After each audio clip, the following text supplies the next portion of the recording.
So here we are in beautiful Colorado Springs, and we're here at our VRBO with our race car. And sadly, we were not able to complete our effort at Pikes Peak this year. You can see there's some damage on the car. This damage was caused from trying to pull the car out of the ditch that it was in. But for the most part, actually the car fared pretty well.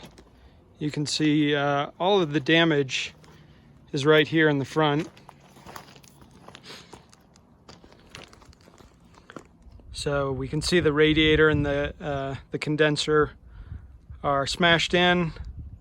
The roll bar is actually in good shape, it appears.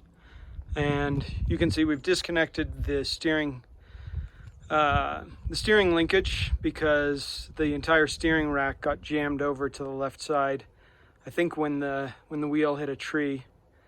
And but other than that, what's surprising is the condition of the car in general. You can see there's really no crumpling of the frame, no crumpling of the sheet metal. You can see all of the crumpling has occurred here in the crash structure and here as well. And the subframe looks to be in good shape. So that's really good news. All of the damage seems to have been sustained by the pieces that were designed to absorb the impact. This is kind of a bummer because that means we got to replace a whole headlamp assembly, and that's a bit of money, but really, you know, considering how I came through it and considering the condition that the car is in right now, we're in pretty good shape. You can see there's our MCS suspension, Don Gardner spec. We've got the unplugged performance upper control arms and the Brembo 6-piston caliper with the disc. You can see our aero modifications have been sheared off on this side, exposing the cut that we made to the fender. Over here, this is where the tree hit on the right side, and they had to cut down that tree, unfortunately, in order to pull the car out.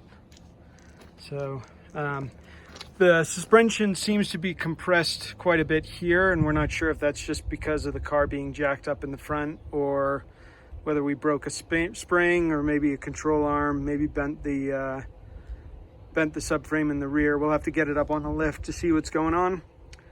And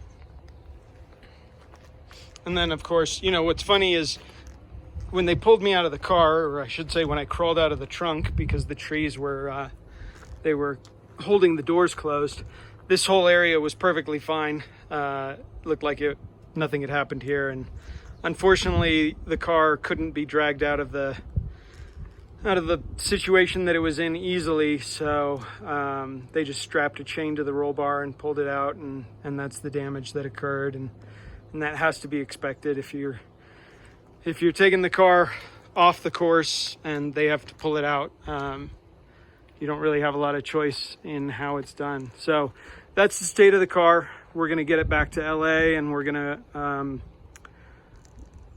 see what damage we haven't seen, but at the moment it looks to be in fairly decent condition, to the point where we should be able to get it back and going in relatively short time. So thanks for checking it out, and thanks for checking out Quick Shoe Racing, Yokohama Advan. Thank you very much for your support at this event, and Green Automotive as well. It's a bummer. We put a lot of effort into being here, so we'll just have to keep on racing.